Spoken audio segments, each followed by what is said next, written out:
Hey, what's going on, guys? This is part four of my load bearing equipment series from Whiskey 24 and other equipment.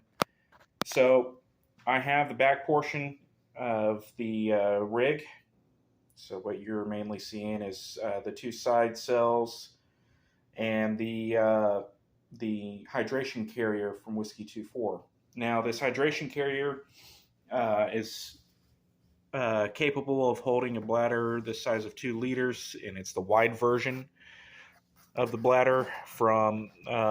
You can get the wide bladder from Camelback, and good good quality as always from Whiskey 24. Now, on this particular pouch, he used Coyote Brown thread, but on these side pouches, he used black thread, and not just that. He used a Coyote Brown reverse coil zipper on the hydration carrier, as well as, Coyote Brown hardware on the inside.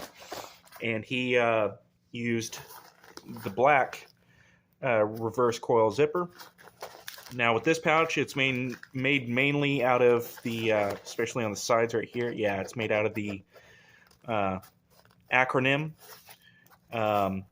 which helps give this pouch its shape. And then it's got black loop lining on that side, and then it's got the hook lining, and then it's got a loop field right here.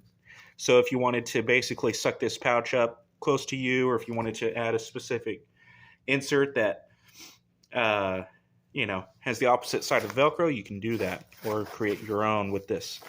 What I would have in this pouch is just something like this. I can just drop it in here. It doesn't have to be dedicated for it. So that's nice. You can add whatever inserts you need in these pouches. Now, with these, he included these laser cut Hypalon pull tabs right here. I like these a lot because you can grab onto them easily, and they don't make any sound. On this one, he just happened to have a Coyote Brown one to match the Coyote Brown thread and zipper.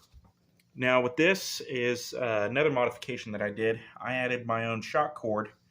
You would usually, with this, run there's a strap a 1-inch strap that you would add that you can buy from the website. I don't have it with me right this second, but I just latch this straight to it.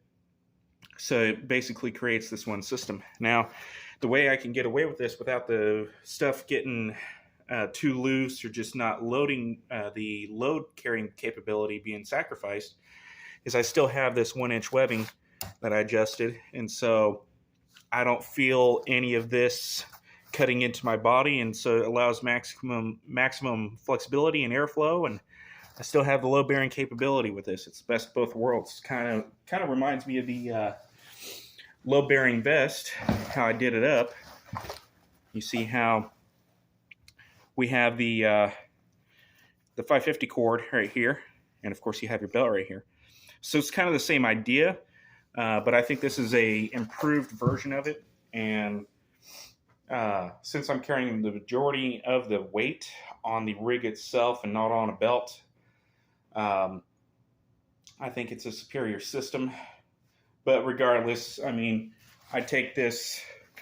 I'd wear that any day if I needed to. If I didn't have access to my favorite rig, this is still a good rig to run.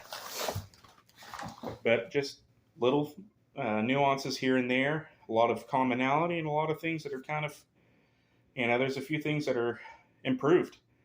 So instead of having a big butt pack, I have and 2 canteens. I have basically the equivalent of 2 canteens and 2 liters of water, more or less. And, I have this same type of equipment that I carry in my butt pack, but guess what? I can actually access it because it's right underneath my arm. So either side, I can get to my equipment.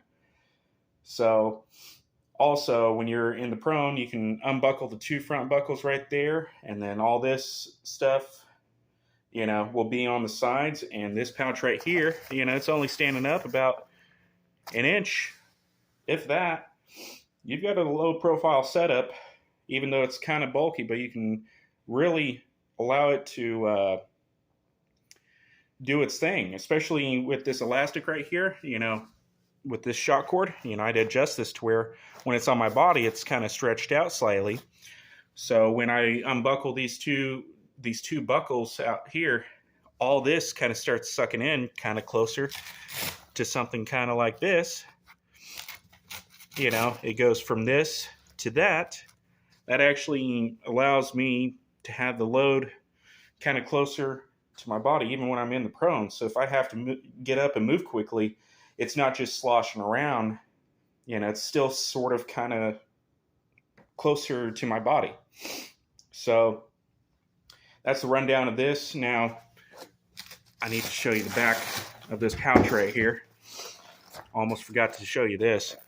So on the back, he just gives you there's a Velcro portion so you can actually interface it with the front side of this, in these loops or on a plate carrier.